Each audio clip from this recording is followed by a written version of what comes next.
Hello, so good morning, aspirants. So today we are going to talk about the resources which we are going to use for our polity. Right कि हमें polity के लिए क्या important resources हैं, कैसे हम उनको limited कर सकते हैं और क्या हमारा फोकस एरिया रहना चाहिए.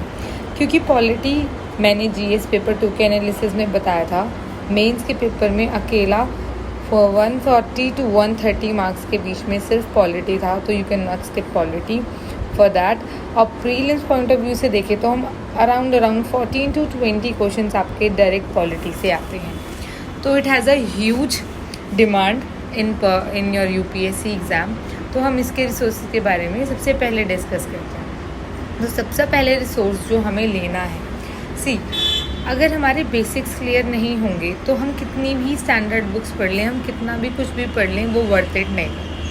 तो हमें पहले बेसिक्स क्लियर करने पड़ेंगे. अगर आपका बिल्कुल भी बैकग्राउंड नहीं है, जिसे कहते हैं ज़ीरो बैकग्राउंड फ्रॉम पॉलिटी, और अभी आपको कुछ नहीं आता है, तो yes you can begin from your 6th to 8th वाली NCERTs, then pick your 11th NCERT, 6th, 7th, 8th and then your 11th. और अगर आपने पॉलिटी पढ़ी है, योर स्ट्रीम वॉज ह्यूमैनिटीज़ और समथिंग, तो आप सिर्फ अपनी 11th की 2 बुक्स उठा सकते हैं. आपकी 11th की फर्स्ट बुक आती है पॉलिटिकल थ्योरी, नेक्स्ट आती है द कॉन्स्टिट्यूशन ऑफ इंडिया. ये books are more than sufficient to build your basics as well as आपके जो डायरेक्ट क्वेश्चन आते हैं. तो प्लीज़ लाइन बाय लाइन पढ़िए. पहली रीडिंग करिए चैप्टर की, जो भी आप चैप्टर उठाएंगे फर्स्ट रीडिंग करिए. फर्स्ट रीडिंग में ही नोट्स मत बनाइए, सेम डे पे ही फिर उस चैप्टर को दोबारा पढ़िए. पहले एक स्टोरी की तरह पढ़िए, देन उसको दोबारा पढ़िए. तो आप उसमें इम्पॉर्टेंट क्या चीज़ें हैं वो मार्क कर पाएंगे, आपको चीज़ें समझ आएंगी, तब आप उसके नोट्स बनाइए. आती है कि NCERTs के बाद हम लक्ष्मीकांत पढ़ें या ना पढ़ें. सी गाइस, अगर आपको अपनी मेंस की भी तैयारी करनी है तो yes you need a material. NCERT ऐसी लैंग्वेज में है जो हमें समझ आती है. लक्ष्मीकांत उस लैंग्वेज में है कि हम अपने आंसर्स में वैल्यू एडिशन कर सकते हैं. तो उसको ख़त्म करने का भी सिंपल तरीका ये है कि जैसे आपने अभी अपने नॉर्मल NCERT बुक से आपने कॉन्स्टिट्यूशन में पार्लियामेंट चैप्टर पढ़ा सपोज, तो वो पार्लियामेंट पढ़ के आपने नोट्स बना लिए. उसके बाद साथ के साथ अपनी लक्ष्मीकांत उठाइए, पार्लियामेंट का चैप्टर पढ़िए. जो चीज़ NCERT में नहीं थी आपने स्किप की, उनको अपने नोट्स में वहाँ से ऐड कर लीजिए. आपको वो चीज़ जल्दी समझ आएगी जब आप दोनों को एक साथ उठा के पढ़ेंगे, क्योंकि NCERT से आप 90% ख़त्म कर चुके होंगे, और जब वो वाला चैप्टर उठाओगे तो वो आपका जल्दी ख़त्म हो जाएगा, क्योंकि ऑलरेडी आप बहुत चीज़ें कवर कर चुके होंगे अपनी NCERT में. जो छूटा होगा वो आपके नोट्स में ऐड हो जाएगा. तो ऐसे आपकी NCERTs and Laxmikanth side by side चलेंगी और साइड बाय साइड आपकी चीज़ें ख़त्म होती रहेंगी. नेक्स्ट में आती हूँ कि उसके बाद आपको क्या करना है. देखो, बुक्स उठाने से पहले आपको पहले अपने PYQs एनालाइज करने हैं, प्रीलिम्स प्लस मेंस की, ताकि आपको बुक पढ़ते टाइम ये पता रहे कि कौन से प्रीलिम्स पर्सपेक्टिव से इम्पॉर्टेंट है, क्या चीज़ आपके मेंस पर्सपेक्टिव से इम्पॉर्टेंट है. वो तभी होगी जब आप PYQs पढ़ेंगे. देखो, मैं आपको यहाँ पे कुछ टॉपिक्स बताऊँगी अभी प्री से रिलेटेड एंड मेन से रिलेटेड, जो रिपीटेडली आते हैं. रिपीटेड बहुत बार, मतलब मैं अगर 5 to 10 ईयर्स के पेपर का एनालिसिस करूँ तो उन्हीं थीम पे ज़्यादा क्वेश्चंस बेस रहते हैं. तो उनको तो स्किप करके बिल्कुल भी मत जाना अपने एग्ज़ाम को देने के लिए. तो वो जो टॉपिक हैं वो मैं अब आपको बताती हूँ. रिसोर्सेज मैंने आपको बता दिया, इनसे ज़्यादा थर्ड रिसोर्स करंट अफेयर के अलावा कुछ नहीं लेना है. बाकी जो इसमें और एक अदर रिसोर्स ऐड होगा वो होंगे आपके करंट अफेयर्स, जो आप अपने इनसे अटैच कर लेंगे.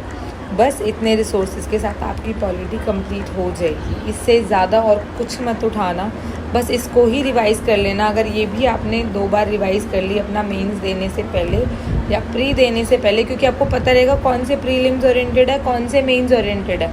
तो प्रीलिम्स टाइम पे खाली प्रीलिम्स वाले टॉपिक्स उठाना, मेंस टाइम पे खाली मेंस टाइप के टॉपिक उठाना. तो आप इजीली क्या कर पाएंगे, वहाँ जाके अपने एग्ज़ाम को इजीली क्रैक कर पाएंगे. सो नेक्स्ट अब हम आते हैं टॉपिक्स पर.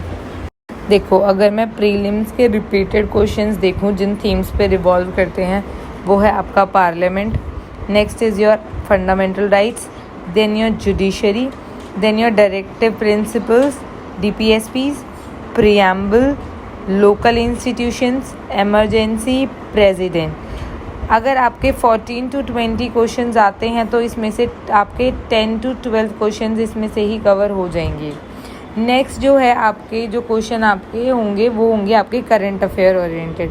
तो आप ये तो रिवीजन में स्किप करके मत जाना। देखो ये कंफ्यूज मत करना कि आप यही पढ़ के चले जाओ, अपने बेसिक्स पूरे क्लियर करो, लेकिन हाँ ये वाले जो टॉपिक्स हैं इनको ज़्यादा से ज़्यादा रिवाइज़ करो, इनको स्किप मत करो। स्किप करने का रिस्क बिल्कुल मत लो। जब आप प्रीलिम्स के लिए पढ़ाई करोगे, जब प्रीलिम्स आने वाला होगा तो ये टॉपिक्स आपको स्किप नहीं करने हैं। और फिर जो करंट अफेयर इनसे रिलेटेड आ रहे हैं वो इनके साथ आप इंक्लूड कर लेना। ये आपका प्रीलिम्स के PYQ हैं, लास्ट 10 ईयर्स के क्वेश्चन ज़्यादातर इनसे ही रिपीट होते हैं। तो आई होप आपके प्रीलिम्स वाला वो क्लियर हो गया होगा। नेक्स्ट मैं आपको बताती हूँ मेंस की जो थीम्स हैं, आपके उसी पे ही क्वेश्चन रिवॉल्व करते हैं। बाकी आप उसमें करंट अफेयर ऐड कर सकते हैं। मेंस का एनालिसिस तो प्रॉपर ऐसा है कि आप अगर उसको करके जाएंगे तो 120 में से 100 आप करके आएंगे ही आएंगे, क्योंकि इनमें तो क्वेश्चन इन्हीं से ही आपके इसी थीम से बेस आए हैं। ये थीम ज़रूर पढ़ लेना। अगर ये चीज़ें आप पढ़ लोगे ना तो आप जो क्वेश्चन उसमें आते भी हैं उनमें आपको यही मटेरियल लिखना पड़ेगा इन्हीं टॉपिक से रिलेटेड। तो वो मैं आपको बताती हूँ मेंस PYQ से रिलेटेड। लास्ट 10 ईयर का एनालिसिस है, ये भी गाइज मैंने आपके लिए कर दिया है। तो प्लीज़ आप फोकस इनसे अलावा कहीं और मत करना। तो जो नेक्स्ट टॉपिक्स हैं वो ये हैं मेंस के। Let's begin with it. So जो आपके मेंस के PYQs होते हैं वो पहले आती हैं आपकी डॉक्ट्रिन्स। ये डॉक्ट्रिन्स बहुत इंपॉर्टेंट हैं, इनसे क्वेश्चंस रिपीट हुए हैं। ठीक है, पहला है doctrine of basic structure, separation of power, doctrine of incidental और ancillary power, doctrine of severability, doctrine of eclipse, doctrine of pleasure, doctrine of colourable legislation. ये जो डॉक्ट्रिन्स है ये आपको अच्छे से आनी चाहिए सारी, ताकि आप इजीली कर पाएँ। ये सारी डॉक्ट्रिन्स आपकी अवेलेबल हैं उसमें लक्ष्मीकांत में। ये आपको शायद वहाँ नहीं मिले आपके NCERT में सारी की सारी, लेकिन ये वहाँ अवेलेबल हैं। तो इनको ज़रूर करके जाना है। नेक्स्ट आपका वुमेन रिप्रेजेंटेशन पे क्वेश्चन रिपीटेडली आता है। 2019 में आया, 2018 में आया, अब 2023 में आया कि जुडिशरी में हमें वुमेन्स की ज़्यादा रिप्रेजेंटेशन देखने के लिए नहीं मिलती। अब जैसे हमारा वुमेन रिजर्वेशन बिल आया है पार्लियामेंट में, तो नेक्स्ट 2024 में भी इसके आने के पूरे चांसेस हैं। नेक्स्ट आपका सेपरेशन ऑफ पावर मैंने यहाँ बता दिया। देन आपकी 14 फाइनेंस कमीशन, आपके फाइनेंस कमीशन पे भी रिपीटेडली क्वेश्चन आते हैं। 13th commission, 15th commission, 12th commission आ चुकी है, अब 14th भी आ गई इस ईयर में। तो आपके ये कमीशन भी आपको आनी चाहिए। नेक्स्ट आपका फेडरलिज्म, जो प्री मेंस दोनों से ही इंपॉर्टेंट है। फेडरलिज्म में जो टॉपिक्स मतलब जो थीम्स आप पूरा चैप्टर लेना, लेकिन ये जो थीम्स है इन पे फोकस मत हटाना। Centre state relation, cooperative plus competitive federalism, क्योंकि मेंस में इनसे ही रिपीटेडली क्वेश्चन देखे गए हैं। नेक्स्ट आ जाती है आपकी statutory bodies, tribunals, NHRC, NCBC, NCST, CAG, vice president. ये जो मैंने ब्लैक पेन से थीम्स लिख रखी हैं ये क्या हैं, ये बार रिपीट हुई हैं। बाकी मतलब अगर आप चैप्टर लास्ट मोमेंट में पढ़ रहे हो, कुछ स्किप करना है तो इनको तो बिल्कुल भी मत स्किप करना, ये तो ज़रूर करना। देन आ जाती है आपकी सारी गवर्नमेंट पॉलिसीज़। देन आपका right to information, citizen charter, then panchayati raj, poverty and hunger. देखो ये जो पॉवर्टी एंड हंगर है ये गवर्नमेंट पॉलिसीज़ हैं, ये आपके ना करंट अफेयर ओरिएंटेड है। ये क्वेश्चन रिपीटेडली आते हैं, इसलिए मैंने ये भी इसमें ऐड कर दिए कि जो भी करंट अफेयर्स में आ रहा है वो आप इसमें ऐड कर लेना। तो ये करंट अफेयर इंपॉर्टेंट है। Then role of judiciary, then आपका parliament, then India and its neighbours. जैसे अभी हमारी G20 समिट हुई है तो ये भी आपका करेंट से क्वेश्चन है, ये आपका यहाँ भी बनेगा, IR में भी बनेगा। तो प्लीज़ ये जो टॉपिक्स हैं ये इंपॉर्टेंट टॉपिक्स हैं। मैं आपको सारे टॉपिक्स इंपॉर्टेंट बता चुकी हूँ। बाकी इनकी PDF टेलीग्राम पे आ जाएगी।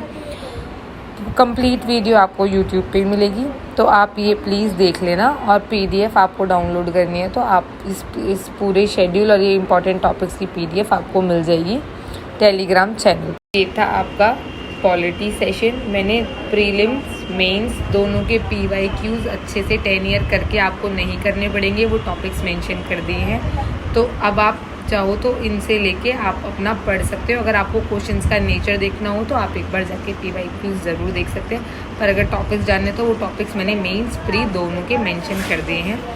सो go and study hard and start your preparation. Next subject की वीडियो आपकी 2 दिन बाद आएगी। Thank you so much.